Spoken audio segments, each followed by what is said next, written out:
ao nosso Hora 1. A gente vai falar da Copa do Mundo Sub-17, está sendo realizado aqui no Brasil. A seleção brasileira joga hoje contra Angola para descobrir quem fica na primeira colocação, já que Brasil e Angola estão classificadas às oitavas de final. A partir das 8 horas da noite você acompanha aí a molecada do Brasil jogando contra a Angola. O nosso repórter, Klaus Barbosa, acompanhou o último treino que deve ter mudanças na nossa seleção. Olá a todos, a seleção brasileira Sub-17 treinou aqui no Centro de Treinamento do Goiás, em Goiânia, onde nesta sexta-feira vai enfrentar a seleção de Angola, valendo a liderança do grupo na última partida da fase de classificação da Copa do Mundo Sub-17. O técnico do Brasil, Guilherme Dalladéia, disse que a seleção de Angola tem pontas agudos, ofensivos e que isso tem preocupado o treinador, que vai fazer algumas alterações para essa partida. O meio-campo Thales Costa vai para o banco de reservas e o Diego Rosa vai começar jogando como titular. O lateral direito, Ian Couto, que foi expulso na última partida, não pode jogar, vai cumprir suspensão automática. Quem entra no lugar dele é o Gustavo Garcia. A gente está bastante concentrado em fazer o melhor, que a classificação foi boa, mas o que importa para a gente é estar em primeiro lugar, ganhar as 3 partidas aí, fazer bastante diferença lá na frente. Brasil e Angola têm 6 pontos até aqui, 100% de aproveitamento para as duas seleções, mas o Brasil leva vantagem no saldo de gols. Portanto, um empate já garante o Brasil na liderança do grupo. Brasil e Angola vão se enfrentar no Estádio Olímpico às 8 da noite. Um abraço a todos. Valeu, Klaus. Obrigado pelas informações. Bora falar do nosso Brasileirão. Bora. Encerramento da 29ª, né, do Brasileirão. O Flamengo empatou com o Goiás e aí agora diminuiu a vantagem para 8 pontos entre o líder, Flamengo, segundo colocado, Palmeiras. Bela vantagem, né? Pois é. Aí na parte de baixo da tabela teve muita gente que torceu para o rival. O Botafogo recebeu o Cruzeiro, que precisava vencer para sair da zona de rebaixamento e empurrar o Fluminense para o Z4. Por isso, tinha muita gente no celular com a camisa tricolor de olho na tela e na torcida pelo rival, que logo sofreu esse gol aqui, ó, de cabeça, do Kaká. Foi lá no segundo andar e pimba! Para a decepção dos tricolores ficar ainda maior, no final do jogo, Ederson fez mais um para o Cruzeiro. Show, zona do rebaixamento! O Cruzeiro tá fora da zona da degola! Empurra o Fluminense para lá! No reencontro com o Atlético Paranaense, após a final da Copa do Brasil, a torcida colorada se perguntava: será que o Inter superou o trauma? Será? E ficou no Beira-Rio nesse toque de cobertura do Rodrigo Lindoso. Só não foi mais lindo porque o Zé que escorregou feio antes do Rony pegar de primeira e deixar tudo igual. 1-1 e nada de revanche. Alô, torcedor do Peixe!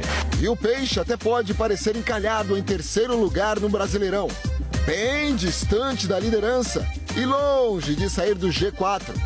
E na Vila Belmiro, foi o árbitro de vídeo quem encalhou o gol de Eduardo Sacha. Impedimento marcado, não vale o gol do Santos.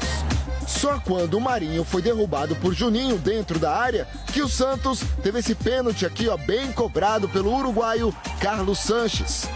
E a vitória sobre o Bahia, que chegou a marcar com o Juninho, só foi garantida graças ao tira-teima do VAR. Eu acredito na tecnologia, mas os meus olhos não conseguem definir nada. Nessa corrida pelo título, o Flamengo tem uma campanha parecida com quem também está disparado lá na frente e bem perto de ser campeão mais uma vez nesse ano. E o Hamilton é o Flamengo da Fórmula 1. Aí, vamos lá para largar. Assim como na pista, onde tem muita gente que tenta fechar o carro do Hamilton. Mas olha lá. No campo, também tem muito adversário e a trave que querem frear o líder do Brasileirão. Mas o pneu furou quando ninguém da defesa conseguiu tirar a bola, que sobrou nos pés do artilheiro do Brasil. É Gabigol! E tudo parecia mais tranquilo quando o Rodrigo Caio marcou o segundo. Só que aí, o Rafael Moura descontou para 2-1.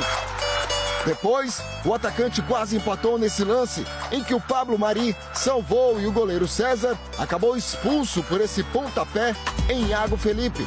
Com 1 a menos, o reserva Gabriel Batista não impediu o gol de empate de Michael aos 49 minutos do segundo tempo. 2-2. E a vantagem do Flamengo para o Palmeiras cai para 8 pontos. Ainda é uma boa distância para os retardatários, atrás de quem está bem perto da linha de chegada. Fim de campeonato e o Hamilton vai levar mais uma vez. Mas... Enfim, vamos ver o que vai acontecer no próximo GP. No caso do Flamengo, na próxima rodada. Temos uma vantagem na frente do segundo colocado. É manter assim que domingo tem mais. E olha, antes que o pessoal vá lá na rede social dizer, olha, o Hora 1 disse que baleia é peixe, quando viu aquela imagem lá da baleia encalhada, a gente lembra que a imagem da baleia é porque o mascote do Santos é uma baleia. Né? Apesar de ser chamado de peixe. É uma confusão aquática que tem por lá, mas a gente não tem nada a ver com isso. Mas faz uma grande festa, né? Antes da partida começar na Vila Belmiro, no intervalo também, chamando a torcida para brincar mascote, um pouquinho. É espetacular. E a 30ª rodada do Brasileirão? Na tela. Bora. Olha, o bicho vai pegar, porque, como eu falei, né?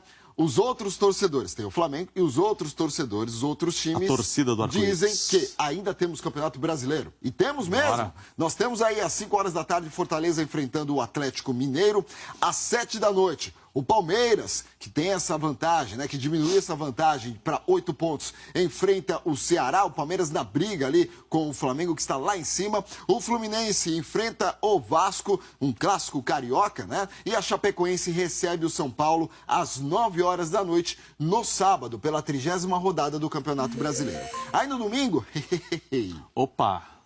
Flamengo e Corinthians. Flamengo e Corinthians. Flamengo, líder do Campeonato Brasileiro. O Corinthians saiu do G6. O técnico Fábio Carelli está pressionado, precisando mostrar trabalho, resultado, tentando colocar o Corinthians na zona de classificação a Libertadores 2020. Então será um jogaço no Maracanã. Simplesmente as duas maiores torcidas do Brasil. E você já ia dizer, Grenal. Grenal.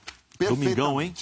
É a rodada. 6 da tarde temos o Grenal, Grêmio e Internacional, que estão ali também brigando pelo G6, né? O Grêmio já está no G6. Tá numa briga particular ali, né?